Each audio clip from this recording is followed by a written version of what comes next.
Добрый день, с вами Олег Пухаев, и я записываю очередной подкаст. Этот подкаст о фэнтезийных вселенных и их роли в распространении национального контента. Сейчас объясню, о чем я хочу поразмышлять. Буквально пару лет назад вышла такая игра, называется Ведьмак. Она построена на базе вселенной Анджея Сапковского. Он выпустил серию книг о Ведьмаке, саги о Ведьмаке. Вот, и на базе ее польская компания CD Projekt, она создала серию игр. Первая часть игр была не особо популярной, вторая более популярная, а третья вывела эту компанию в одну из топ крупнейших компаний Польши по объему капитализации. И Ведьмак вдруг, вот эта сага Анджея Сапковского, она вдруг стала частью мировой глобальной культуры. И надо понимать, что легенда о Ведьмаке, она построена на каких-то польских мифах, польской культуре, ну, поскольку Анджей Сапковский сам поляк, он как бы так тонко вплетал вот в это все, сознательно, несознательно, то, что читал, то, что слышал в детстве, ну, и вот на базе всего этого создал вот такую интересную фэнтезийную вселенную. Так вот, в этой игре, в третьей части Ведьмака, там был такой момент, там был такой герой, стеклянный человек или Гюнтер Одим. Это представитель, точнее, скажем, абсолютное зло во вселенной Ведьмака. То есть он не является злым персонажем, он просто представляет собой зло. Зло в каком смысле? Оно холодное, расчетливое, безэмоциональное, очень интересный персонаж, фантастический. И в одной из миссий Ведьмаку удается победить вот этого самого Гюнтера Одима. И Гюнтер Одим говорит фразу сначала на грузинском, потом на астинском языке. Предлагаю послушать вам этот отрывок.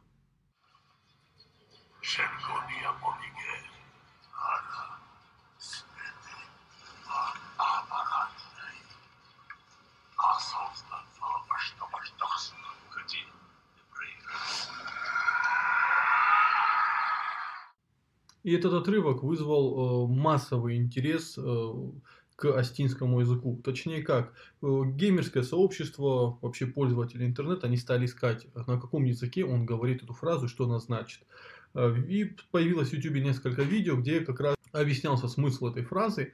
И они набирали просто сотни тысяч просмотров. Игровой комьюнити любит такие пасхалки, отсылки, такие интересные истории. И вот, ну, наверное, никогда к астинскому языку вот столько внимания в интернете не было. А это всего лишь одна фраза, одна небольшая фраза.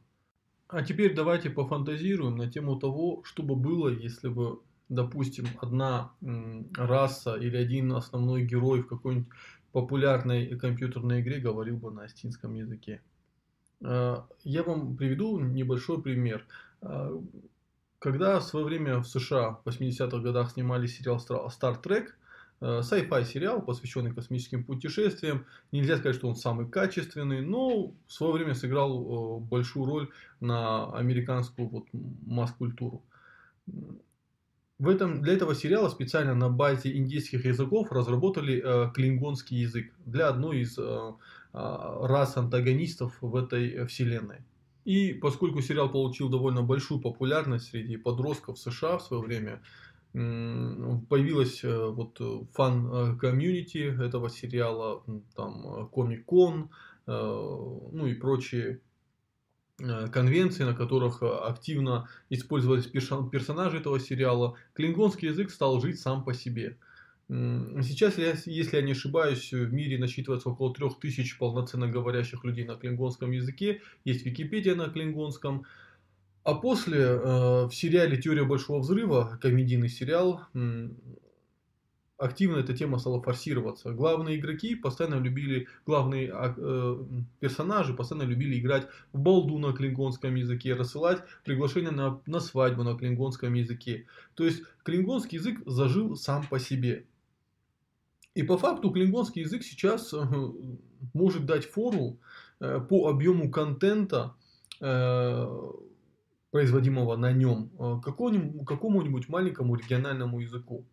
Вслед за этим стоит вспомнить язык Квения, который разработал Толкин, когда писал сагу о Средиземье, ну, создавал свою вселенную, как мы знаем, вселенная «Властелина колец». И объем производимого контента на языках, разработанных Толкином, там темное наречие, Квения и прочее, тоже довольно масштабный. Да? То есть мне, например, я могу ошибаться, но я думаю, что какой-нибудь из этих искусственных языков, разработанных для игровых вселенных или для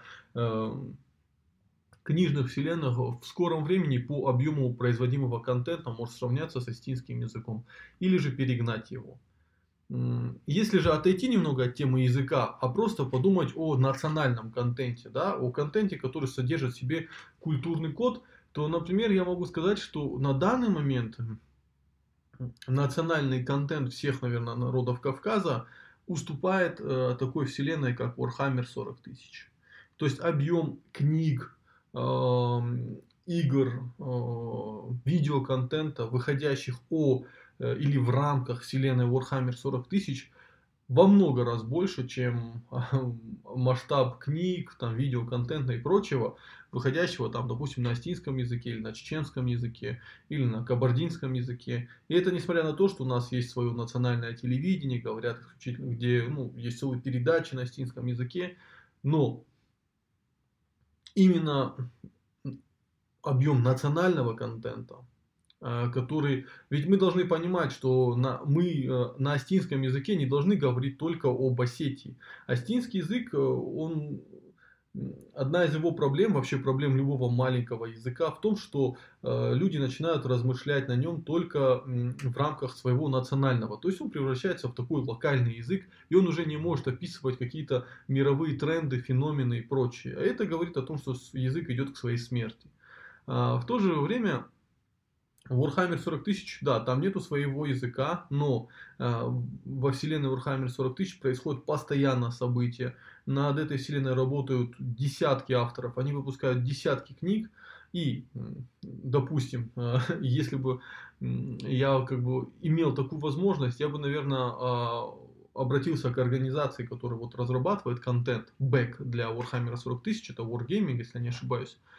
Я бы готов был бы проинвестировать сумасшедшие деньги только в то, чтобы одна из рас ключевых или новых в этой вселенной игровой разговорила бы на астинском языке или протоастинском языке. К сожалению, скажем, идея не самая лучшая, поскольку все-таки надо разрабатывать свои вселенные фэнтезийные, которые будут жить не только в рамках Осетии, но и за пределами Осетии, заражая представителей других народов, заражая в хорошем смысле, заражая энтузиазмом. Да, чтобы мы могли какие-то основные мемы Осетии, да, мемы не в рамках, это часто думают, что мем это только то, что в интернете. Нет, мемы это эти культурные фишки, культурные коды, чтобы мы могли их как-то транслировать в рамках какой-то фэнтезийной, допустим, вселенной, сделать ее популярной в мировых масштабах, чтобы она встроилась в эту мировую культуру. Многим не нравится, но этот глобальный культурный проект, эту фабрику, да, которая перерабатывает национальные мифы, да, и превращает, как бог Тор, представитель скандинавской мифологии, да, вдруг стал соратником Супермена, не соратником Супермена, а соратником Железного Человека и других в рамках вселенной Марвел. То есть вселенная Марвел взяла скандинавского бога и сделала из него американского супергероя. И нам это может не нравиться, но мы должны понимать, что только таким образом все вдруг, большинство детишек в мире знают о скандинавском боге Торе. Поэтому на данный момент мы просто сейчас колоссально проигрываем в том, что мы замкнули астинский контент внутри себя, в то время как нам надо создавать контент с вкраплением осетинского, с вкраплением осетинской идеологии, мифологии, способа мышления, да, но привлекательный для мировой аудитории. То есть создание или игры, создание или серии книг, да, как вот книги о Ведьмаке. Мы должны на данный момент переработать астинский контент и выдать нечто новое. Потому что, вот, смотрите, я в детстве очень любил нарко-катчета. У меня было цхинвальское издание 57 года, если не ошибаюсь. Я в детстве просто зачитывался. Хотя нарко-катчета ни в коем случае не та книга, которую стоит читать ребенку, да, поскольку там очень много жестких вещей, непонятных для ребенка. Все-таки надо понимать, что это мифология, она содержит в себе какие-то глубинные смыслы. Ну, так случилось, что я прочитал. Для меня, конечно, некоторые моменты у меня вызвали дикость, когда там, особенно вот подвиги Сослана или подвиги Патраза. И самый симпатичный для меня персонаж всегда оставался Сардон в Нарском эпосе. Но только с годами я понял, что это не просто сказки, это просто вот, те события, которые наш народ переживал, и он как-то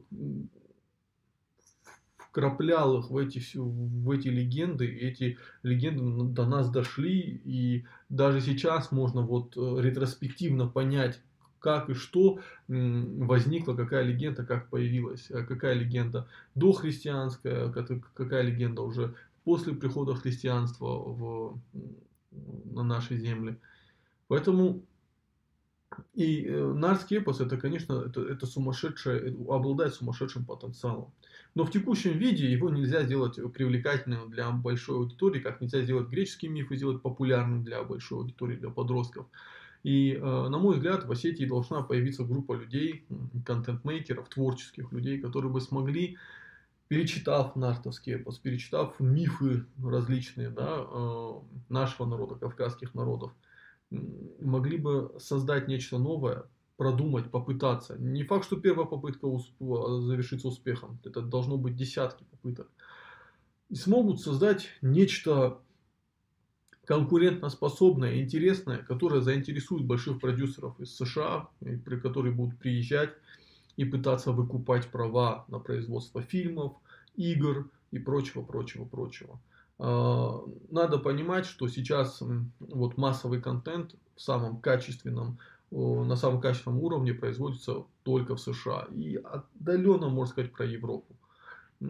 И поэтому не стоит так на это злиться, что вот кто-то приедет и будет вот наш контент использовать. Нет, это прекрасно. Мы должны создать, мне кажется, что в Осетии должна быть своя конвенция, на которой будут рассматриваться основные сюжетные линии какой-либо вселенной игровой, на которую будут собираться люди, приглашать, на которую будут хотеть приезжать люди из Ирландии, из Франции, откуда кто заинтересуется этим. Да? Это, конечно, мои, скажем так, больные фантазии, но все-таки мы должны понимать, что та нация в будущем выиграет, которая сможет создавать такой контент, который самовоспроизводящийся. Объясню как. Смотрите, у нас есть некая игровая вселенная, где есть герой, говорящий на астинском языке и придерживающийся Иронах Дау, да, ну это грубо говоря. И молодой парень из Ирландии начинает читать это, и, ну скажем, эта вселенная его поглощает. Как меня, например, поглотила вселенная Warhammer 40 000, я могу об этом часами разговаривать. И вот этот парень из Ирландии вдруг начинает интересоваться языком, учит астинский язык, и ему начинает симпатизировать вот этому Ирону Дау.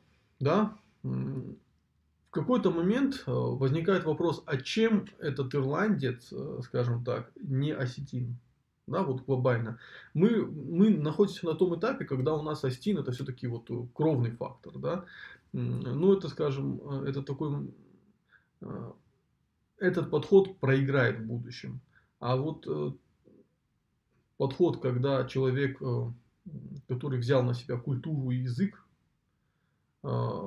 и готов жить в соответствии с ними, то мы должны понимать, что вдруг у нас в Ирландии может появиться оплот астинства. И вот только в этом случае мы можем быть уверены, что астинский язык, астинская культура, она уже самовоспроизводящиеся, и будут возникать очаги такие, да, во всем мире, будут какие-то там, не знаю, комиконы, только посвященные нашему контенту происходить, и все. Тут даже в том случае, если вся там в Осетии физически будет уничтожен народ, атомную бомбу на нас скинут, осетинство не умрет. И вот я вот, ну, это, наверное, основная мысль этого подкаста, которую я хотел донести. Она очень спорная, но все-таки я вот всем рекомендую настоятельно ознакомиться с вселенной Warhammer 43 тысяч. С этим, вот если вы внимательно послушайте, почитайте, послушайте лекции, почитайте так чуть-чуть контента, вы поймете, как она создавалась. Брался какой-то исторический период, он перерабатывался и выдавался. То есть там она полностью создана, это мозаика из мировой культуры, из того, до чего авторы дотянулись. То же самое происходит со Star Wars. Да, то же самое происходит с вселенной Marvel. И мы должны это понимать. Худший вариант, худший, но необходимый вариант, так, чтобы что-то осетинское смогло попасть в эти вселенные, которые сейчас есть успешные, они зарабатывают миллиарды долларов для своих производителей. Или же лучший вариант — это создание своей вселенной, которая просто поглотит весь мир. В качестве примера хочу вам еще также порекомендовать, погуглить о том, как экономика Новой Зеландии выиграла от того, что Питер Джексон снимал «Властелин колец» именно в Новой Зеландии. Толпы туристов сейчас едут в Новую Зеландию, чтобы насладиться теми видами, теми местами, где ходили хоббиты, где ходили орки и прочее. Да? То есть там сейчас Новая Зеландия — это сейчас мекка для тех, кто для фанатов Средиземья, для фанатов произведений Толкина. Ирландия и некоторые европейские города, они сейчас, скажем, стали меккой для фанатов Игры престолов.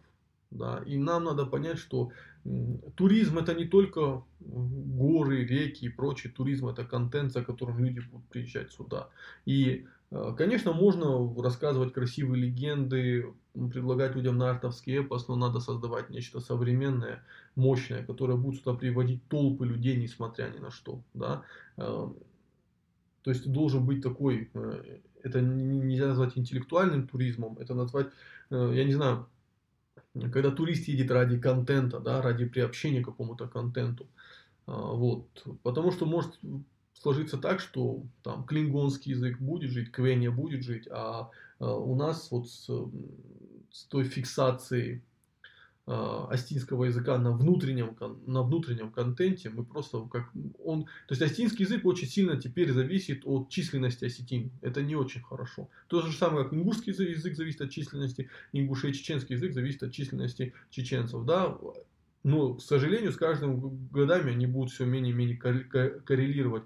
Население может становиться больше, а носителей языка будет становиться все меньше. То есть, поэтому мы сейчас находимся, на мой взгляд, такой на тупиковой тропе. А вот если нам удастся создать то, о чем я вот весь подкаст говорил, мы выйдем на какой-то новый фантастический уровень. Ну, это вот такая моя мечта. Спасибо, что послушали мой очередной бред. Подписывайтесь, пишите, делитесь своими мыслями.